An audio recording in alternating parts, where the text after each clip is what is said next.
$843. That's your balance, not your savings. Your balance. You check it at 11:58 p.m. sitting on a hand-me-down couch you drove 40 minutes to pick up off Craigslist. You check it again at 11:59. Same number. You have $34,000 in student loans, $3,800 on a card you opened sophomore year for emergencies, and a direct deposit hitting Thursday that is already gone before it arrives. You are 23. You are not behind. You say this out loud sometimes, to no one. Every grocery run is a negotiation. You put the name brand pasta sauce back. You buy the store version. You split a Hulu password with your ex's roommate because $8 feels like a hill worth dying on. This is what zero looks like. Not dramatic, not a scene. Just a low, persistent hum of math running underneath everything. Every swipe, every meal, every tank of gas. You check your bank app more than your texts. You know your routing number by heart. You move $300 into savings and pull it back out 4 days later. Money is not a tool at this level. Money is the air pressure in the room. Either there's enough of it or there isn't, and you can't always tell which one it is right now. Rule 1. At zero, your relationship with money is entirely emotional, and emotional decisions compound in the wrong direction. You get a raise. Not a big one, $7,200 a year before taxes. That's $463 extra per month after the government takes its cut. You feel wealthy for approximately one afternoon. Then your transmission starts slipping and the mechanic says $1,100. You learn, viscerally, that expenses expand to fill every inch of space you make for them.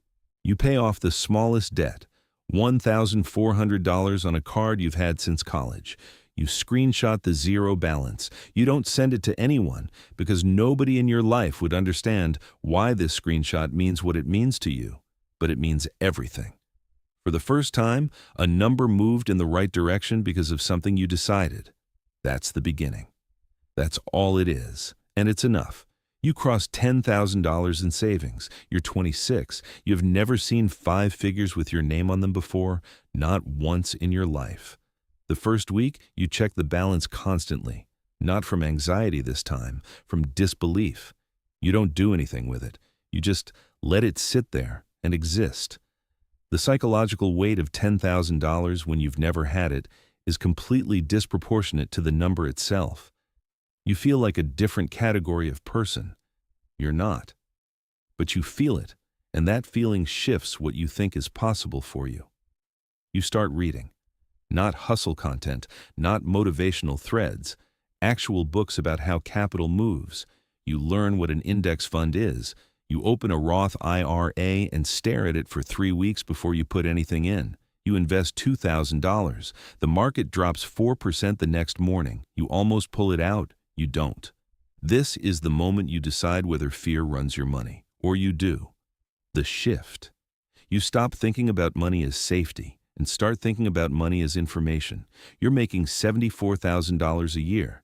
You have $42,000 saved. You're maxing your 401k match, keeping a 6-month emergency fund, avoiding lifestyle creep. You are doing everything you were told to do. By every standard measure, you're winning. Then, one night you sit down and run the honest projection, all the way out 40 years, current income, current savings rate. You stare at the number at the end. It's fine. It's technically enough. It is not what you want your life to look like, and you know it the moment you see it. Rule 2. A salary is a ceiling dressed up as a floor. Once you see it clearly, you can't unsee it. You start something on the side. You don't call it a business.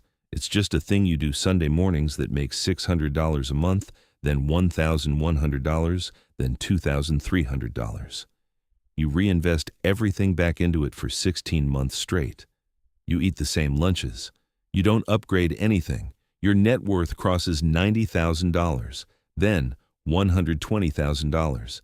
You start feeling the gap between where you are and where a salary alone would have taken you. The gap is where the leverage lives. Your investments return $4,400 in a single year without you doing a thing.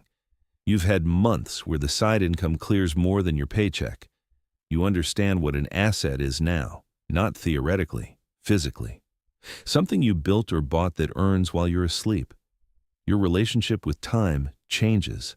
Every hour spent on something that doesn't compound feels like waste in a way it never used to. You're 33. Net worth $160,000. A rental with $48,000 in equity. A brokerage at $67,000. A business doing $7,400 a month. Same car. No announcements. You've noticed that talking about money at this level makes people uncomfortable, either envious or dismissive, and neither response is useful to you. You start saying no to things that used to be automatic yeses. A Vegas bachelor party where you'd be floating two guys who haven't paid you back from the last trip. A group investment pitched by a friend who can't explain the exit strategy. You feel the friction. You stay quiet. You say no anyway.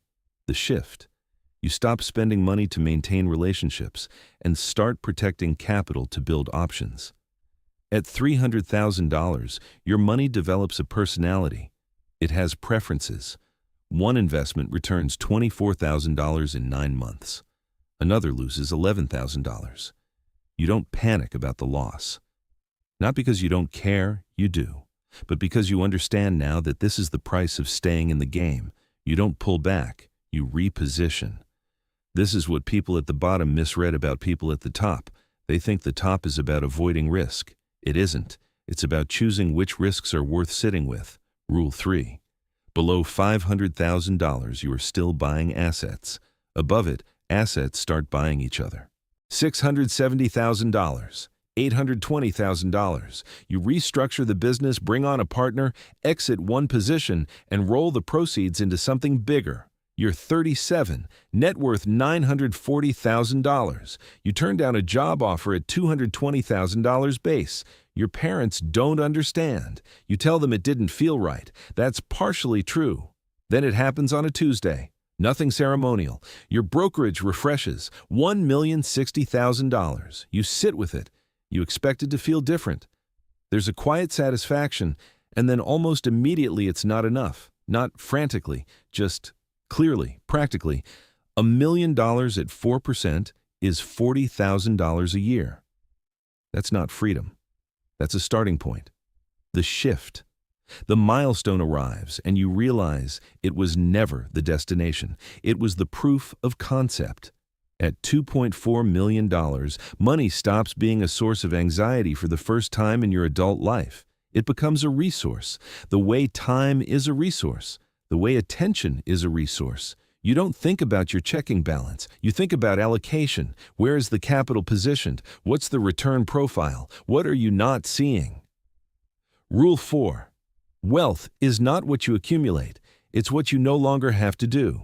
You take 3 weeks off. You don't check email for 6 of those days. That's the thing you couldn't have bought before, not the trip. The 6 days. At $5 million, the game changes texture. It's no longer about building, it's about positioning. You are moving capital now, not working for it. The distinction sounds small, it's enormous. Rule 5. Above $10 million, your reputation becomes a financial instrument. It earns returns independent of your active decisions. You make a decision you would have described as morally complicated 5 years ago. A company in your portfolio restructures, 130 people. You know the CFO. You've been to his kid's birthday party. You don't call him about the layoffs. You review the cap table. You hold. The margin profile improves. Your position increases in value. You don't feel good about it. You don't feel bad about it. Not for long. You feel the distance. The thing that quietly grows as the numbers grow. The gap between your decisions and their consequences. It widens. And you don't fight it. You're 56, net worth $31 million. The exact number is known to 3 people. You walk into rooms you used to only read about, not celebrity rooms, rooms where decisions are made. A family office managing $800 million wants to co-invest alongside you. A private equity firm needs an operating partner on a platform deal. You're at the table not as a courtesy, because your capital and your pattern recognition are genuinely useful to the people in the room. That is a different experience of mattering. The shift. The machine no longer requires your full presence, it requires your positioning. Capital moves because you breathe. Rule 6. Above $50 million, money stops measuring your worth. It starts measuring your reach. You are 62. Net worth $96 million. The exact number is known to 3 people. You have not worked a conventional day in 11 years. You have not stopped working. You think in cycles now, not quarters, not years. Demographic cycles, infrastructure cycles, credit cycles. You position ahead of them the way a sailor reads weather 3 days out. There's a board meeting, 5 people. Enough combined capital in the room to reshape a mid-sized economy. You speak for 4 minutes. You ask 2 questions. The room reorganizes itself around those questions. You leave before lunch is served. And somewhere in this city right now, there's a 23-year-old opening his bank app in the dark.